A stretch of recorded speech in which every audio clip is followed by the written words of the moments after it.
Hey, welcome to FishFlix. This week we're going to talk about how do you trick out your rig.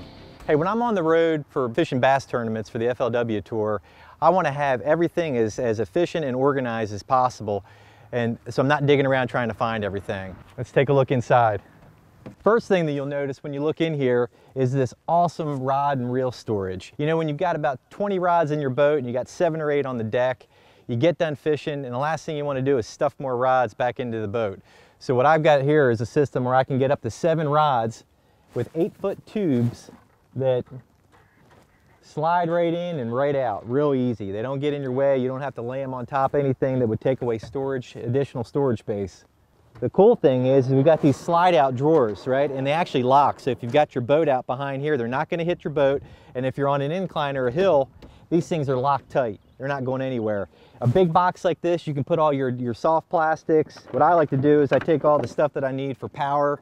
I've got a jack in here.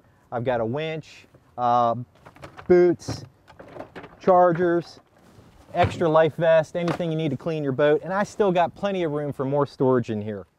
Again, we've got a box that's 6 feet deep, and we can actually store about 7 or 8 Plano boxes high.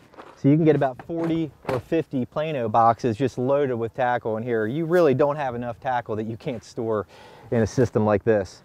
Hey, let's take a look at some of the creature comforts that we have inside my rig. We actually had some new reupholstered leather put in. If you look in the back, we've got a custom DVD player. There's nothing better than to keep somebody busy when they've got a PlayStation or they've got a DVD in the back. And even when their buddies are with them, we've got 2 headsets. So that's a great little feature that was actually built right into the rod tube storage. Let's take a look in the front.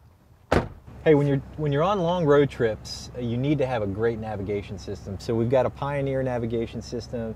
It's a full entertainment system. I've got a DVD player on here, radio. It can play off your iPod. Cool thing is that I always hook up my iPhone. I've got my Realtree OtterBox here. A really cool feature about this Pioneer unit is the ability to have a backup camera. So when you put it in reverse, you can see you've got a camera. I can see my hitch, and there's nothing harder than when it's at nighttime and it's dark and you're trying to back up and hook up to your boat at a hotel or in a tight spot. I have another cool thing too that's sweet is that we've got it set up to where we can run one of my Lowrance HGS Gen 2 units. And the reason why I do that is there's a couple things. If you wanted to run satellite weather, you could do that, and then you'd be able to see kind of where the rain is. If you're driving down the highway and you're getting ready to get into a thunderstorm or any kind of bad weather, you can see it and you can kind of try to avoid it or pull over or do what you need to do. The other thing that I like is when I'm actually traveling and I'm at a particular lake, and say there's 20, 30 boat ramps on a lake. Sometimes it's really hard to find those going through your GPS, but when I can pull up my mapping and I can pull up Navionics or the Lowrance mapping and I can see exactly where a boat ramp is on the lake, and then I can figure out, all right, where are the closest roads and how do I get there? So it really saves a lot of time when you're trying to find places that you want to put in on a lake that you've never been to. Hey, we want to see how you trick out your rig. Go to fishflix.com, set up your channel, start posting videos, and if we like your video, you might just see it on the homepage at fishflix.com.